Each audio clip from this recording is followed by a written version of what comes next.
Good afternoon, everybody, and welcome to this afternoon's session on centralisation and GAG pooling, putting theory into practice. Just to introduce myself, first of all, as one of your speakers today, I'm Phil Smith. I'm an education, public relations and communications consultant. I work with Multi-Academy Trusts, schools and education businesses. I'm also a governor within a primary MAT myself, where I look after curriculum and pupil experience. And I'm also an author of a number of research and insight reports in the education sector, of which one we are going to talk to you about today. Suzanne. Hello, I'm Susanne Kiff. I'm Chief Finance and Operations Officer at Dartmoor Multi-Academy Trust, which is a trust based in Devon. We have 17 schools, 3 secondary and 14 primary schools. Thank you, Suzanne, and I look forward to asking you a few questions and have some questions from yourself for me as well. So we're just going to take a whistle-top tour through a few slides to begin with. Okay. And this is a really interesting subject matter for me because I had the pleasure of undertaking some in-depth research around centralisation and GAG pooling last autumn. This was actually inspired by some previous research that was undertaken with MAT leaders, and actually what that initial piece found is that the question was not so much about whether to centralise or not. Actually, it was how and to what extent. But we identified a gap in knowledge really amongst trust leaders around good practice and knowledge sharing, and there was a clear appetite for more in-depth insight on centralisation journeys within that community. So an organisation called IMP Software commissioned me to undertake some independent research with a small number of MATs last autumn to look at how they are developing their operating models in light of academy freedoms. So we looked specifically at GAG pooling, but the conversation took us into other areas as well of centralisation, both financial and non-financial. So we had discussions around sort of HR and estates and even curriculum. But it was all about how those models provide more efficiencies ultimately. I undertook around about 10 interviews with MAT CEOs, CFOs, and COOs last autumn, and those MATs were very varied in terms of regions and different sizes, and from 4 to 60 schools, I think it was in some cases. But we talked to the MAT leaders around the operating model they'd chosen to take and the strategic drivers behind it, their views and experiences of implementation, and importantly, the benefits and impacts of that. And we also talked to them about what they would repeat and also what they would perhaps do differently as well if they had to repeat the situation again. So this report, A Growing Philosophy, How a Multi-Academy Trust Developing Their Operating Models Through Centralisation, was launched in December. And it's something we're just going to share the key findings with you now. So first of all, there are 5. And these are very much the headlines. I'll share a link to the full report with you at the end. But key finding number 1 was that actually MAT centralisation is a strategic and cultural choice. Leaders were very clear that centralisation is a strategic decision. It's not an operational one, and that actually it comes back to the ethos and culture of any one MAT. There's actually not a kind of one size fits all model here, but it should be viewed as part of a bigger discussion rather than one about financial management or related processes. And what we found ultimately out of all the 5 findings I'm going to share with you, that actually the core philosophy, the strategy, and the ethos, this is the most fundamental requirement for success in terms of centralisation. The second finding was really around the importance of early consultation and communications. And if you Google centralisation or you Google GAG pooling, there can be some indifferent opinions around this. And of course, as a governor myself, you're always looking at sort of the issue of control and you certainly don't want to lose control over the things that you are or were responsible for. So it can be a controversial topic. But actually, what we found is that the schools which were involved in the process from the beginning and had the belief in the wider purpose of the strategy were more engaged, and that came through even more when the schools began to see the benefits on the front line, i.e., the impacts of centralisation on teaching and learning. Third finding was around systems. As you'd expect with conversations around centralisation, a number of interviews really majored on the systems, and there's no doubt that they play a big part in centralisation. You can't centralise functions without the appropriate systems. But what they should be used for is to help implement the trust vision, a vision that's already been established and communicated to stakeholders, not the other way around. And one of the things that interviews were very clear on is that a MAT system strategy needs to ensure that core tools are actually able to evolve through its development journey. So it's about having those trust-specific and trust-wide systems in place to effect change very easily. The fourth finding was specifically around GAG pooling, and again, this is perhaps one of the more explicit outcomes of centralisation. And what we found in terms of that debate is that a number of MATs, probably, indeed, more MATs than perhaps we were expecting when we did the research, have now taken the leap on GAG pooling. And there are a number of reasons for that. And I've just summarised the common ones here. One, is that organisational culture and ethos, the part of being the one family, and therefore the GAG pooling model works for that.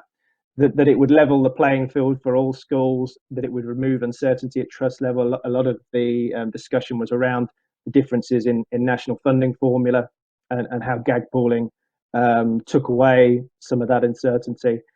Also, that GAG pooling would allow flexibility for local level responses so that schools and trusts could actually identify areas of need and support them on a needs basis. And also importantly, I think for particularly the CFOs who I spoke to, the importance of the effective monitoring and reporting from GAG pooling. So, GAG pooling is something that is or appears to be going on and increasing in the sector from where we were perhaps 12, 18 months ago.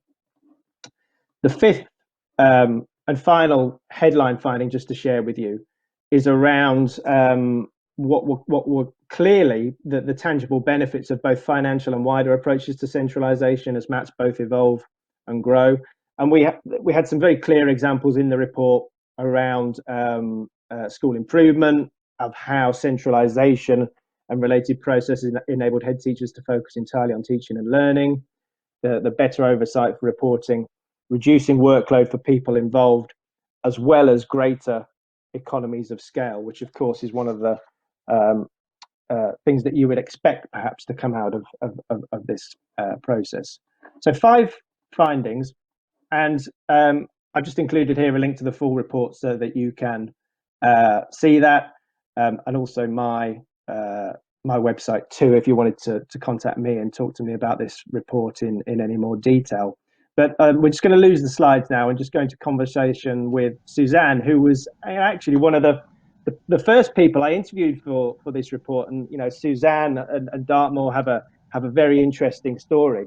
And I do remember one of the first things that Suzanne said to me was that at Dartmoor, having previously operated 11 of the schools as 2 federations with pooled budgets, that they actually took a collaborative approach to from the outset, and they took a conscious decision to centralise as much as possible. And certainly I know from the report that aspect of starting early if possible, centralising as much as possible, from the start is something that came through very strongly in the report.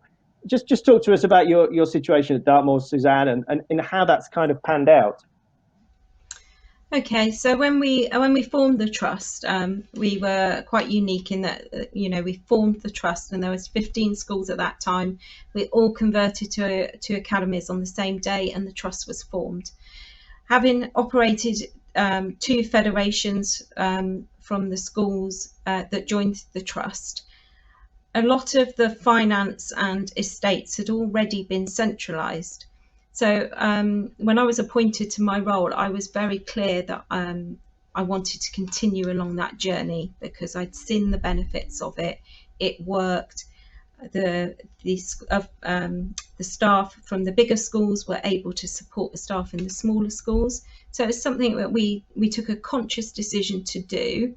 And we focused on predominantly estates and finance at that time, and centralised virtually everything apart from a finance point of view. The only thing that was left at schools was them producing an order requisition, so everything else was done centrally.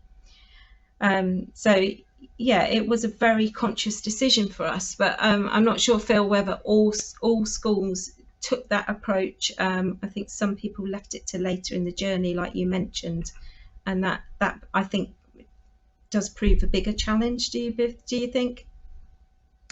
Yeah, I mean, I think the message generally coming through the report was to start as early as possible. For centralisation to be decided either from the outset or at an early stage. But actually, for others, I think it has become a change management program as trusts have grown and evolved. But I think what's clear is that those which began to centralise from the start are now reaping the rewards from it.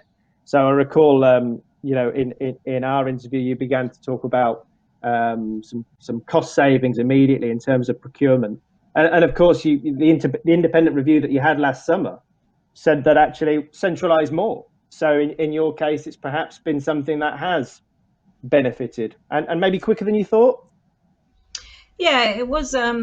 We did see the benefit quite quickly on some of the procurement exercises, and I don't think I saw that, to be honest, right at the beginning. But we were able to do some big contracts such as electricity and grounds maintenance really quickly, and did see some cost savings back into the trust, which was really, really positive. I think, it was a conscious decision. We saw other cost savings from within those schools. Some of our schools are really tiny, so they can't afford lots of admin staff, so it meant that we were able to bring some of those very skilled expert people, that do finance within a primary school into the central team and set up our finance team in the trust there, which was a real benefit. And the same with our estates teams. We were able to quickly centralise some of those compliance activities, or your Legionella, your fire checks that actually take a lot of time. So we centralised those quite quickly, and have seen the benefit on some of those contracts as well. So yeah, it was more successful than I anticipated, I think. And if I had my time again, I would go even more centralised from day one. But yeah, not quite as, can't go back in time, can you? The review we had, as you mentioned, I did say to centralise more, and that's the path we're on now. We're centralising things like our IT, and COVID has pushed that right up to the front of our plan now, and we've seen the benefits of it. And I think our schools have seen the benefits of having some experts in their field able to support, especially when we've been through some challenging times. So yeah, very positive from our point of view. One of the things that came through strongly in the research for me, and this is really another practical step alongside the starting as early as possible, is that there is a need to be open-minded on your operating model. And I think this thing about that there's not one size fits all, or there's not a blueprint. Perhaps people who haven't started this journey yet are going to be looking for peers to talk to or examples to look at to see where maybe they go. And one of the things, of course, within the model is the GAG pooling. And I remember you described that you're moving towards a GAG pooling way of working. Now, where do you stand as a trust on GAG pooling, and have you got any advice around that for trusts? So, for example, do you need to be a trust of a certain size to benefit from GAG? I don't think you need to be a trust of a certain size. When we had our federations running, one of them was a secondary school and 3 primary schools, but they operated a single budget. It still worked. Our journey now towards GAG pooling is that we are going to a GAG pooled model from September. We've actually taken the decision not to call it GAG pooling. We've actually referring it to pooling because we see it much more than just pooling of income. There's so many more benefits out there. Why can't staff be moved around the trust? Why can't resources and assets be moved around the trust? So we've made that decision that actually we are going to refer to it as pooling and not just limit it to actual money, which we did an exercise with trustees, with governors, with head teachers, and my advice to anybody doing this is, like you say, there's no one size fits all. Everybody does things slightly different, and when you go out looking for information, there isn't that much out there.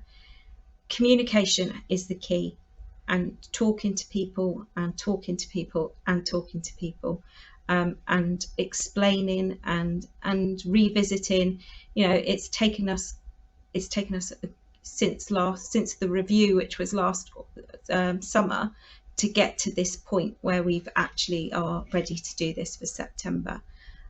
So yeah, I think, as you said, Phil, there's so many different models out there that you can pull just elements or not, and you'll probably have found that when you did your research, that the way we've decided to do it probably isn't the same as the other people you spoke to in your research. Is that correct? Yeah, generally there were very different models, and as you say, people almost take things that, well, it goes back to the thing about any one mat, and the approach has to be right for that particular trust and the stage of journey they're on. I suppose what the report does do is highlights probably 10 examples of models that could be followed. But I wondered, when you were planning this, which of course was way before we did the research with you, did you seek conversations with others in the sector? Are there organisations that you can go to kind of at a high level to talk to that helped to inform your thinking? So when we were doing it, I went to other people doing my role in other trusts that I knew had were down this journey. Spoke to them, spoke to their chairs of trustees, got their advice, and I also went to our auditors, which are Bishop Fleming, and asked them what was happening in the sector, and they were really, really helpful, to be honest. And then it was just a case of having a look and googling different trusts, if I'm perfectly honest, and then talking to CFOs, and then taking bits. I've probably taken bits from lots of different places and put them together in a proposal that went to our trustees. So yeah, an interesting journey to do that work, and it is quite frustrating because you do want a manual, you do want somebody to say, here you go, you can do it this way, or this way, and then you pick a model. But it's not that simple, Phil, is it? No. One of the bullets in the synopsis for this session talks about, well, going beyond the argument for economies of scale, which of course is the first thing people think of whenever they think about centralisation, and arguably MATs per se. That's one of the things that model brings to the table, of course. But maybe thinking about some of the benefits that I outlined in the opening slides. What have been the wider benefits for the trust so far? And I appreciate you are still in the middle of a journey. But what would be the wider benefits of the move to centralisation for you? You know, are you seeing a benefit in the classroom fundamentally at this stage? I think we're starting to see the benefit of that. We've seen the benefit of having the experts being able to support the smaller schools. So, for example, our IT, before being a trust and before this journey to centralisation, they would buy in IT support. They would wait for a technician to pop round and do whatever they do once a month, or whereas now, you know, they can ring our help desk and they can get immediate support. So I think for our schools, our teachers in our schools and our principals in our schools, they feel more supported and they feel that they know where to go to if they need support from an operational point of view. They're now starting to work as a one family in terms of classroom, supporting each other. We're not going to one curriculum or taking it that far, but they are using each other to, you know, if they're doing a specific topic, to bounce ideas off, or to get that, you know, to talk things through, which is so beneficial, whether you're a teacher or a CFO or a caretaker or whoever. Having that wider network that you can go and just have a conversation with is really helpful, and one of the key benefits, I think. It's interesting. I mean, again, it's kind of horses for courses, really, in terms of what Matt said on this. But I recall a conversation with Aspire Academy Trust. I think they've got 28 schools, and the operations director I spoke to then was very clear. You know, he linked the move to centralisation to Ofsted data improvements, but he also spoke, and this came through on more than one occasion, that thing about, in the main, freeing up heads of school to focus on the children. And I will name this person who said this. It was Peter Wilson, who's CFO at Academy Transformation Trust. And he says, I wouldn't teach a lesson, so why should a principal be buying software just for them or look after the premises costs? He said it doesn't make sense. And when you strip it back like that, you know, it's absolutely right. So, you know, I think we saw sort of hard benefits in terms of that Aspire example on school improvement to you know, fundamentally just letting the teachers teach, and also you know, opportunities around sort of simplifying systems and creating better oversight for reporting, which of course in turn reduces workload as well. And I appreciate we're getting into systems a little bit here, but as the queen of systems, I wondered if you have, you know, a view on, I think was my third key finding, around how systems shouldn't drive the strategy, but clearly they have an important role in the effectiveness of it. I think they do. They absolutely do. You know, as a trust, you need that oversight across the trust, and having a good system that allows you to do that, whether that's a finance system, an HR system, a premises system, or a budgeting system. You need to be able to see what's happening. You need to be able to have consistency across the trust, so that everybody is budgeting in the same way. But I don't, like you say, I don't believe the system should drive the strategy, but you need that system to inform your strategy so that you've got good reporting abilities and you can see exactly what's going on. So yeah, we've got a number of systems that help us, and we've changed systems as well. You know, we're only 3 years old, but we actually, that's one thing that we have done, is actually when something's not working, we've said, actually, it's not working. Right, we're going to be bold enough to say we need to change. And systems is one of the things we've changed along the way. Our budgeting system was something that wasn't working for us, and lucky enough to be introduced to IMP, so we now use IMP, which does exactly what we need it to do. Okay, just going back to I think it was probably my top level thought, really, and it reflects the word of the use of the word philosophy within the report title. That actually, this is about a strategy. It's about a philosophy, but also it's about actually at the heart of what maths are and their reason for being. And I'll give you a quote from a CEO I spoke to. It was Jonathan Bishop at Cornerstone Academy Trust. They have 4 schools. And this is what Jonathan said to me. He said, "I have 3 children in my family, and I do not necessarily buy each child the same thing at the same point every time. It's the fairness based on the need at that point in time for the good of the family."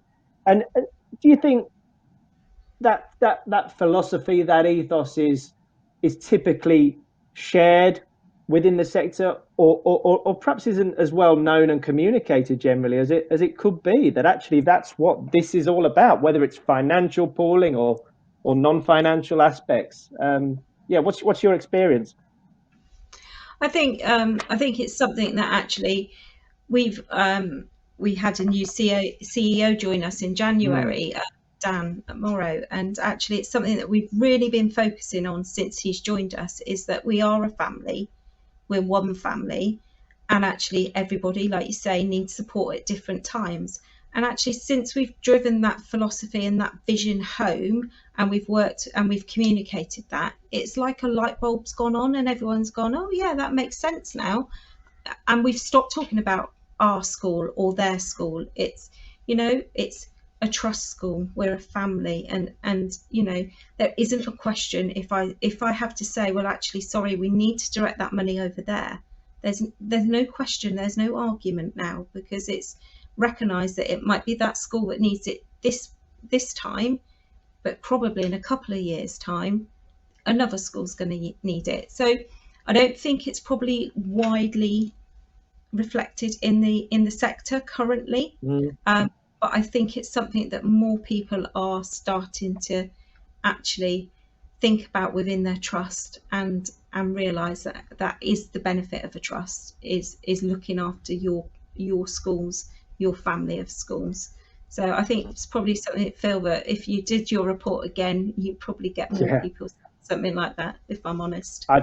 Yeah, I mean, just anecdotal conversations tell me that the position has changed, again, even in the research 6 months ago, because I wouldn't go so far as to describe this as a trend now, but there are an increasing number of MATs either on the centralisation journey or talking to their boards about this. Is something that is clear. Just a couple more questions, if I may, Suzanne. So the final bullet in the report, in the event synopsis, talks about, well, where on the scale of centralisation should my MAT sit, and who do I look towards for benchmarks? And we've discussed some of this, but if you were to be stopped in the street by a peer and asked that question, what would your advice be? Okay, my initial reaction would be to centralise everything, but you need to do it at the time that's right for your trust. So it might be that actually the time is right only to do a small amount, and then gradually you build, and only the CEO, the board, and will know that trust and how far they can go. But if somebody stopped me and said, what would you say? I would say you need to centralise fully from day one, but you also have to have the right people doing the right job within those specialist areas. And just one final thing, and you don't have to have an answer for this, but I'm curious as to, yes, is there anything that you wouldn't do again? A mistake, an error, whatever it may be, that you wouldn't do again? I wouldn't try and make it fit, if that makes sense. Yeah. I think you need to start with a blank piece of paper, and what is it we want. Don't try and make it fit to either the personnel or the school's got something quirky about it. Actually start with a blank piece of paper and forget what you've already got. So that would be my one piece of advice, is start with a blank piece of paper. That's great advice, Suzanne. Really good to talk to you. Thank you for for joining me, and thank you for everybody who's made the time to listen to us today. You're welcome. Thanks, Phil.